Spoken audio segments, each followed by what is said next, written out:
Bueno, muy buenos días. Disculpen de verdad los inconvenientes en el día de hoy, pero creo que esto es a nivel nacional, aunque internet aquí dice que estaba bien, pero no sé qué es lo que está pasando.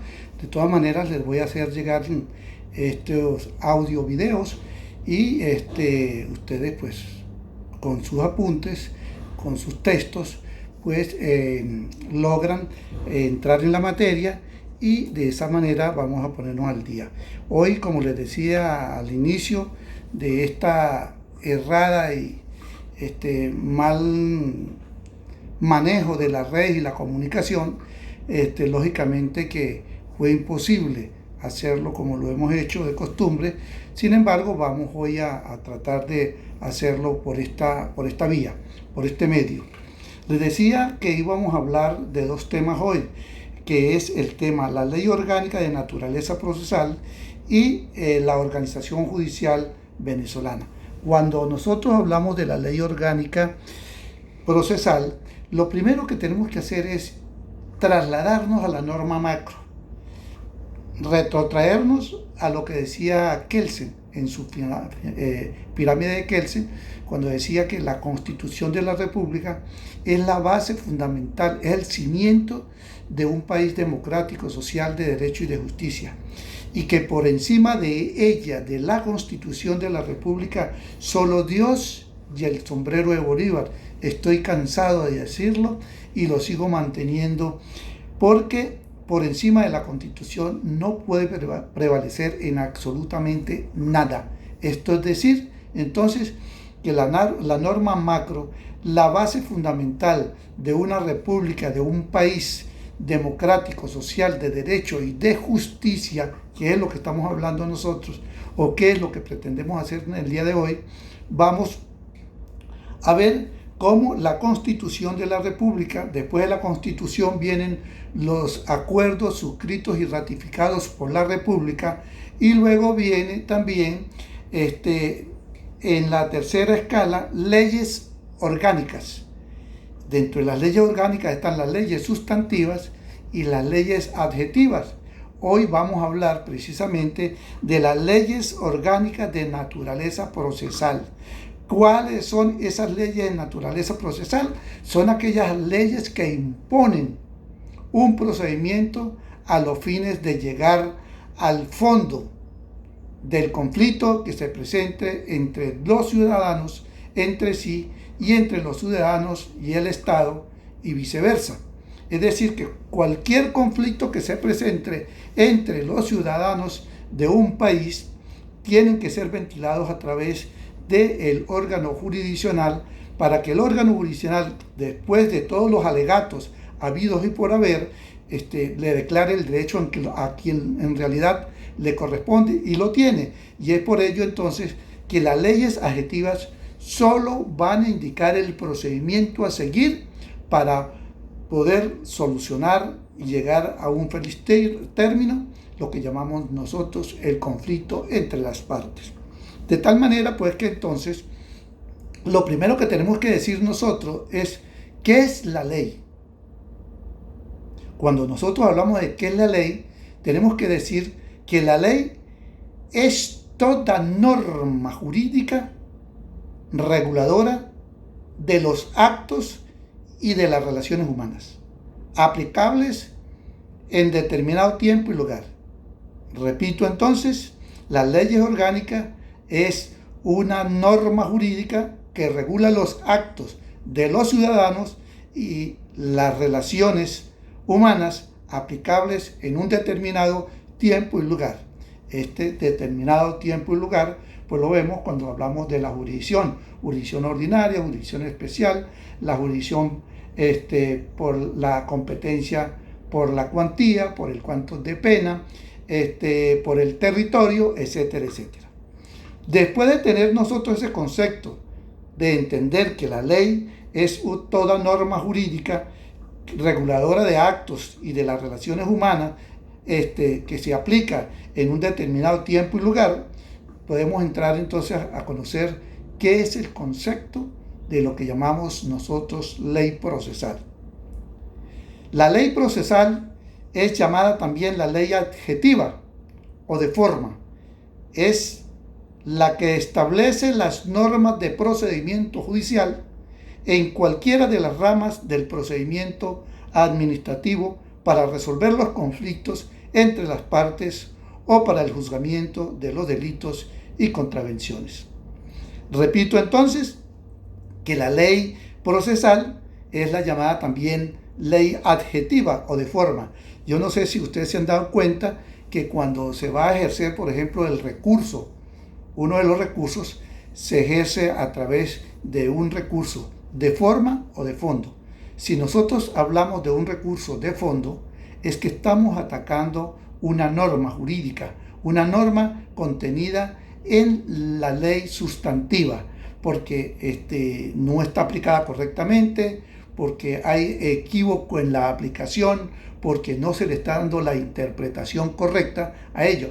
Y cuando hablamos nosotros de forma, es la forma en cómo se está llevando el procedimiento. Es decir, entonces, que no se está llevando el procedimiento tal y cual como lo establece la norma adjetiva para el procedimiento, para el desempeño y resolución de ese conflicto que se haya presentado entre las partes. ¿Ok? Entonces, las leyes orgánicas. Las leyes orgánicas son las que se derivan inmediatamente de la constitución de un Estado, de acuerdo, como les decía yo anteriormente, la pirámide de Kelsen. Dentro de ellas encontramos leyes orgánicas procesales, son el Código Orgánico Procesal Penal, el Código de Procedimiento Civil, la Ley Orgánica del Trabajo, la Ley Orgánica del Tribunal Supremo de Justicia, la Ley Orgánica del OGNA especial, que si bien es cierto es sustantiva, también tiene ella el procedimiento para la aplicación de un conflicto entre menores de edad. ¿Ok? La ley del Tribunal Supremo de Justicia, etcétera, etcétera. La ley orgánica del Tribunal Supremo de Justicia, antiguamente, desde 1961, estaba la ley orgánica del Tribunal Supremo de Justicia, que para ese entonces, era la ley de la Corte Suprema de Justicia. Sin embargo, esta duró hasta 1976, que fue derogada por la Ley Orgánica del Tribunal Supremo de Justicia, en la que por resolución o por mandato de la Asamblea Nacional surge una nueva ley, porque ya deja de ser la Corte Suprema de Justicia y pasa a ser Tribunal Supremo de Justicia. Y es por tal motivo entonces que la Ley Orgánica de la Corte Suprema de Justicia, publicada mediante Gaceta Oficial 1893 del 30 de julio de 1976, fue derogada por la actual Ley Orgánica del Tribunal Supremo de Justicia, la cual por mandato constitucional ha sido promulgada por la Asamblea Nacional a los 18 días del mes de mayo del 2004, que por cierto, a través de esa ley del 2004 es cuando tuve la oportunidad pues de entrar al Tribunal Supremo de Justicia como magistrado de la Sala de Casación Civil del más alto tribunal de la República, en la cual me desempeñé pues durante el periodo constitucional que establece que es 12 años, y salimos pues ya para el 2016. ¿Ok? Entonces, esta ley orgánica del 2004, lógicamente que sale también como que apresurada, y lógicamente que por ese apresuramiento de hacer las cosas a su mejor acomodo y no buscar la solución para el justiciable y para la administración de justicia, pues se hicieron solamente 24 artículos, en los cuales cada artículo tenía como 50 y pico de numerales, que cuando ya tú ibas por el 10, por el 15, ya se le había olvidado qué decía el numeral primero. Te podrás imaginar, había un artículo, no recuerdo exactamente ahorita, que tenía 50 y tantos de numerales, un solo artículo. Te podrás imaginar cómo era esta ley para poderse desenvolver uno dentro de ella. Sin embargo, funcionaba, era más apegada a la Constitución que la actual ley de ahora, que tiene 192 artículos, pero que es inconstitucional desde todo punto de vista. No hay un solo artículo que podamos decir nosotros, este artículo está cónsono con lo que establece la Constitución de la República. No, todo está totalmente por el suelo. Es decir, patearon la Constitución como quisieron. Entonces, fíjate, esa ley entra en vigencia el 20 de mayo del 2004. Sin embargo, en octubre del 2010, es decir, 6 años después, entra una nueva ley orgánica del Tribunal Supremo de Justicia, en la cual tiene 192 artículos, una disposición derogatoria y 2 disposiciones finales. La recién llamada o reformada Ley Orgánica del Tribunal Supremo de Justicia establece la composición y regulación, funcionamiento del más alto tribunal de la República, con los procedimientos a seguir, la cual, a diferencia de la derogada antigua Ley del Tribunal Supremo de Justicia, funcionaban con 32 magistrados el Tribunal Supremo de Justicia. Es decir, cada sala iba a tener 5 magistrados, a excepción de la sala constitucional, que iba a tener 7 magistrados para un total de 32. Entonces, las salas que componen el Tribunal Supremo de Justicia son la sala constitucional, la sala político-administrativa, la sala de casación civil, la sala de casación penal, la sala de casación social, y que se encuentran integradas, vuelvo y repito, por 5 magistrados, a excepción de la sala constitucional, que está constituida por 7 magistrados. Quiero decirles esto, no sé si ustedes se han fijado en que solamente hay 3 salas que dicen sala de casación, las otras no dicen sala de casación. ¿Cuál es el motivo por el cual es esto? En un país verdaderamente democrático, donde funciona la justicia, donde funciona la democracia como tal, solo deben haber 3 salas. La sala de casación civil, la sala de casación penal y la sala de casación social. ¿Por qué se le dice sala de casación?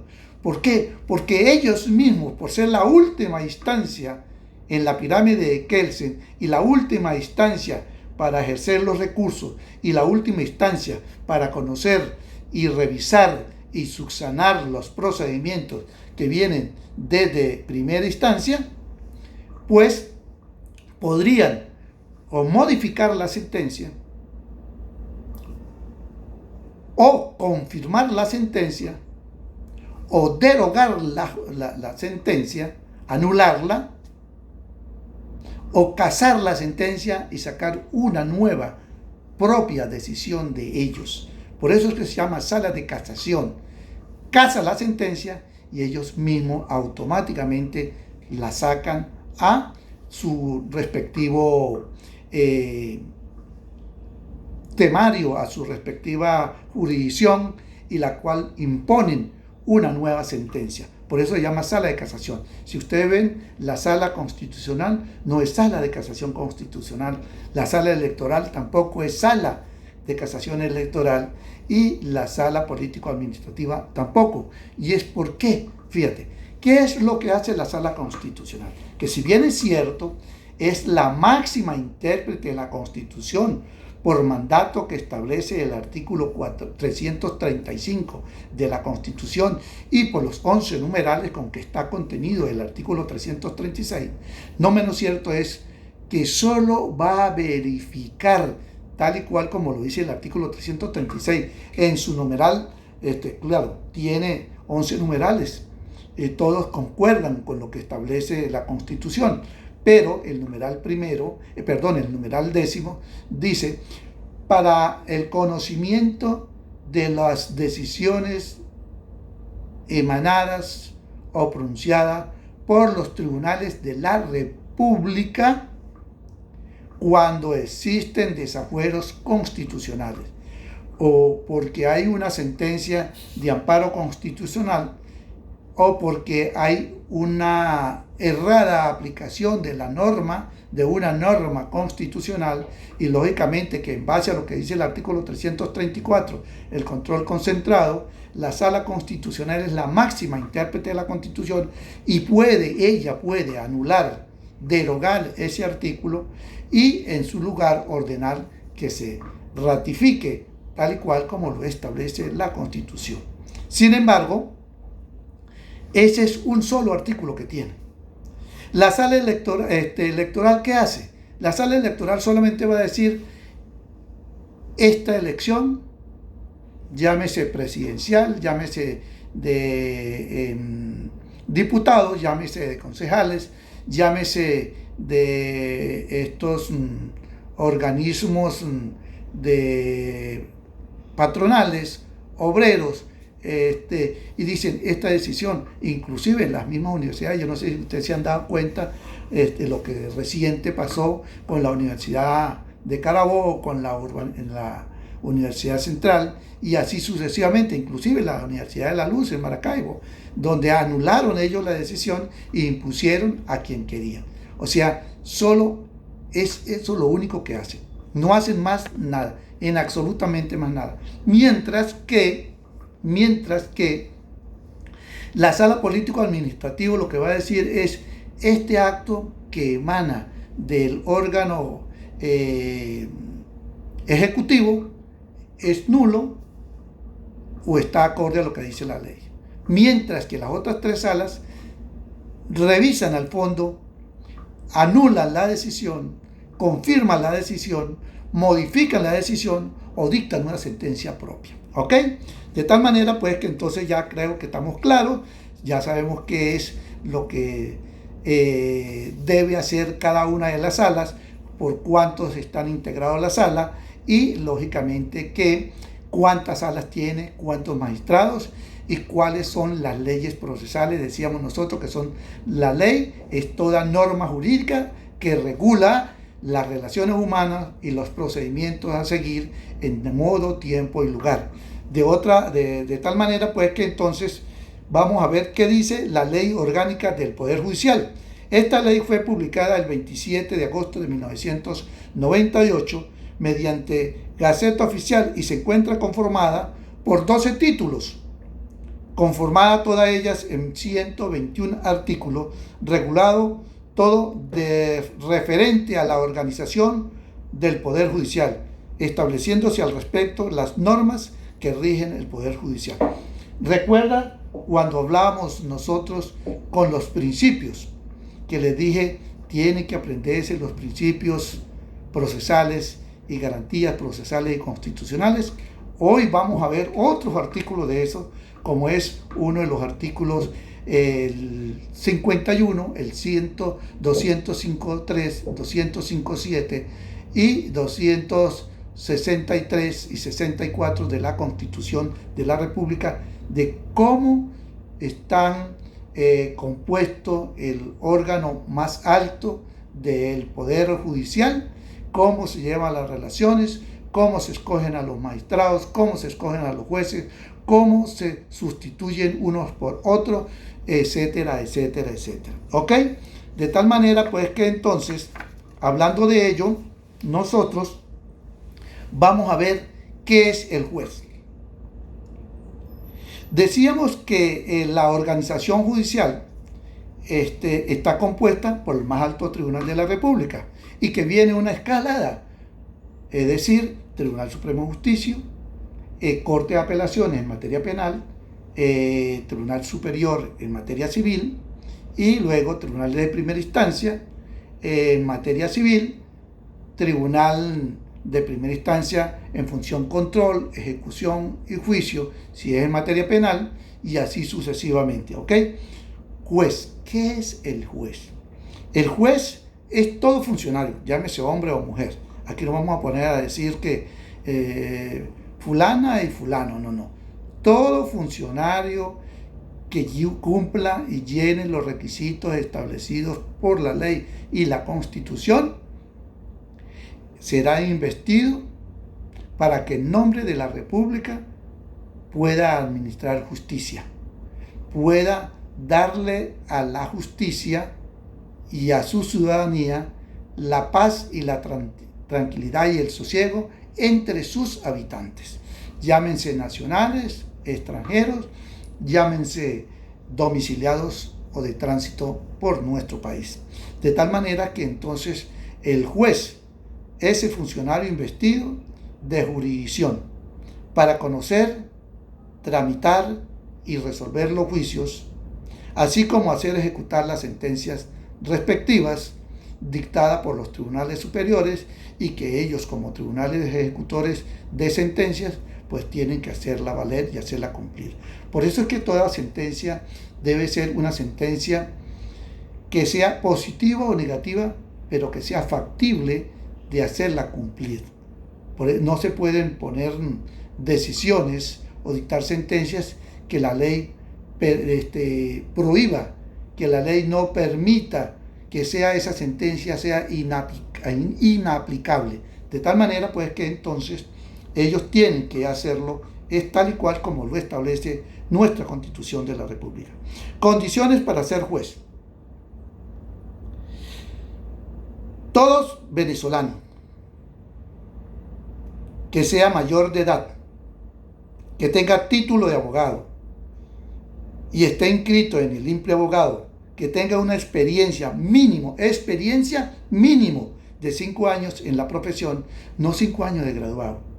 Que aquí hay un pelón grandísimo que dice, no, bueno, yo cumplí hoy 5 años de que me gradué y ya soy. No. Tiene que ser 5 años de experiencia, dice ser venezolano, tener título de abogado, estar inscrito en el INPLE Abogado, experiencia no menos de 5 años en la profesión o en la docencia jurídica, título de doctorado, maestría o especialización reconocida, moralidad, abstinencia de actividades políticas, sindical o gremial, tal y cual como lo establece el artículo 255 de nuestra Constitución de la República, previo el concurso, ese es el deber ser, de oposición para ingresar a la carrera judicial.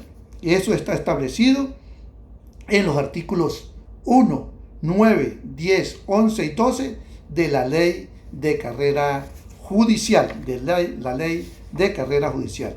También tenemos que el artículo 9 de esa misma ley establece cuáles son los escalafones de los órganos jurisdiccionales o las categorías de jueces. Tenemos categoría de juez, que sería jueces de Corte de Apelaciones o juez superior, que sería la categoría A. La categoría B serían los jueces de tribunales de primera instancia, llámese materia civil o materia penal, y los tribunales de categoría C, que serían los jueces de municipio, e inclusive hay otra que todavía no está derogada, que serían los de la categoría D, que serían los jueces de parroquia, que esa ley no está derogada todavía. Sin embargo, nosotros, por una resolución que hicimos para allá por el año 2005, eliminamos, apartamos a un lado los tribunales de parroquia y dejamos todos tribunales de municipio cuando se empezó con la cuantía en unidades tributarias. Condiciones e incompatibilidad para ser juez. Los jueces no pueden ejercer ni siquiera mandato de consulta. Los jueces les está prohibido rotundamente. Los jueces tienen que ser jueces las 24 horas, los 365 días al servicio de la nación. Pues de tal manera que lo único que pueden ser son jueces compatibles con la docencia en lo absoluto. Por otra parte, es imposible que ellos puedan ejercer otra carrera. Dice, las atribuciones de los jueces superiores y de primera instancia se encuentra estipulada en los artículos 63 y 69 de la Ley Orgánica del Poder Judicial. Los primeros, es decir, los jueces superiores, en el 69, y la incompatibilidad va referida a la prohibición absoluta que tienen los jueces de la administración pública de ejercer otro cargo en la administración que sea remunerada. La única que puede hacer es, ni siquiera a título de consulta, se lo dije, y eso está establecido en el artículo 28 y 29 de la Ley Orgánica del Poder Judicial. Lo único que pueden ser es docentes en la educación, solo en la educación. ¿Qué es el secretario? El secretario es un abogado que suscribe las sentencias con el ciudadano juez, pero no tiene el poder decisorio. Si bien es cierto, o si es bien cierto que el secretario ratifica las decisiones del juez y las confirma, no menos cierto que él no tiene ese poder de decisión, ese poder decidendo, ese poder de él establecer la sentencia tal y cual como lo establece la Constitución para los jueces.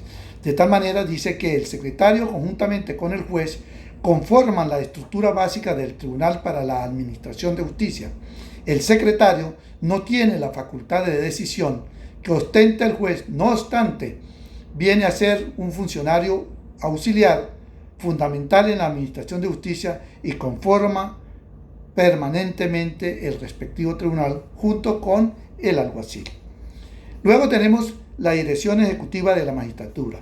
La Dirección Ejecutiva de la Magistratura, cuando surge esta nueva ley orgánica del Tribunal Supremo de Justicia, que se separó del Consejo de la Judicatura, entonces pasó a ser absolutamente dependiente del Tribunal Supremo de Justicia, y entonces la Dirección Ejecutiva de la Magistratura, de acuerdo a lo que dice el artículo 217 de la derogada Constitución de la República, era quien iba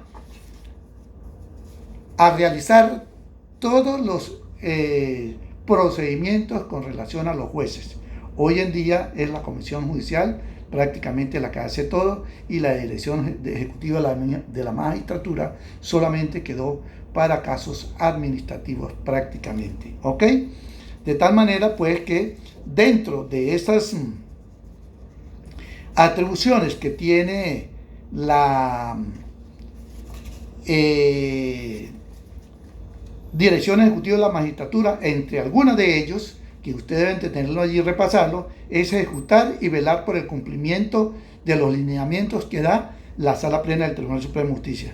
Decidir, dirigir y evaluar los planes de acción dictados por el Tribunal Supremo de Justicia. Presentar a la Sala Plena del Tribunal Supremo de Justicia los planes estratégicos, dictar las normativas internas, mantener informada a la Sala Plena sobre las actuaciones de la Dirección Ejecutiva de la Magistratura, pero vuelvo y repito, eso ya no existe. La Dirección Ejecutiva de la Magistratura prácticamente es un ente netamente administrativo. Evaluar trimestralmente los informes de la gestión, porque ya ni siquiera pueden nombrar jueces. Los jueces los nombra la Comisión Judicial, que dependen de los 6 magistrados integrantes del Tribunal Supremo de Justicia y que son presidentes cada uno de cada una de las respectivas salas que contienen el Tribunal Supremo de Justicia. Y así sucesivamente.